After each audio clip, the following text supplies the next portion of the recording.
સમાચારમાં આગળ વધીએ તો બોટાદના રાણપુર તાલુકામાં કોઝવે પરથી કાર તણાઈ 2 લોકોના મોત નીપજ્યા છે, જ્યારે 4 લોકોનો આબાદ બચાવ થયો। કારમાં સવાર બીએપીએસ સાધુ શાંતચરી સ્વામી જે હજુ લાપતા છે। કારમાં કુલ 7 લોકો સવાર હતા। 9 વર્ષના બાળક અને 80 વર્ષના વૃદ્ધના મૃતદેહ મળી આવ્યા છે। ગઈકાલે ગોતબટા ગામના કોઝવે પરથી કાર તણાઈ હતી। એનડીઆરએફની ટીમે ઘટના સ્થળે પહોંચી રેસ્ક્યુ ઓપરેશન હાથ ધર્યું હતું। કારમાં સવાર લાપતા શાંતચરી સ્વામીની શોધખોળ હાથ ધરવામાં આવી છે।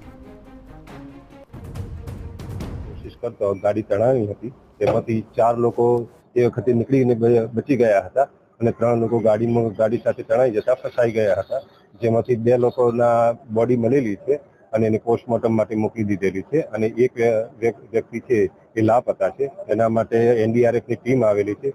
તદુપરાંત એરિયલ સર્વે માટે અમે અહીંયાથી ડ્રોન દ્વારા જે 1 કિલોમીટરનું જે સ્ટ્રેચ છે પૂરો એનો એરિયલ સર્વે કરી દીધેલો છે અને હવે એનડીઆરએફ દ્વારા અમે પાણીની નીચે જો કોઈ બોડી હોય તો અમે એને શોધવાનો પ્રયત્ન કરી રહ્યા છીએ। તો એનડીઆરએફની ટીમ સ્થળ પર પહોંચી છે। કોઝવે પર પાણીનો પ્રવાહ ખૂબ વધારે હતો, જેમાં કાર તણાઈ છે। રાણપુર તાલુકાના ગોધાવટા ગામ પાસે આવેલ કોઝવેની અંદર 7 લોકો કોઝવેમાં કારમાં સવાર હતા તે તણાયા હતા। એમાંથી 4 લોકોને બચાવી લેવાયા હતા અને 3 લોકો લાપતા હતા। ગામ લોકો અને ફાયરની ટીમ દ્વારા 2 લોકોને ડેડ બોડી કાઢવામાં આવી છે। એક છે એ લાપતા છે, તેને શોધવા માટે ભાવનગરથી એનડીઆરએફની ટીમ છે એ હાલ ઘટના સ્થળ ઉપર પહોંચી છે અને શોધખોળ છે એ શરૂ છે।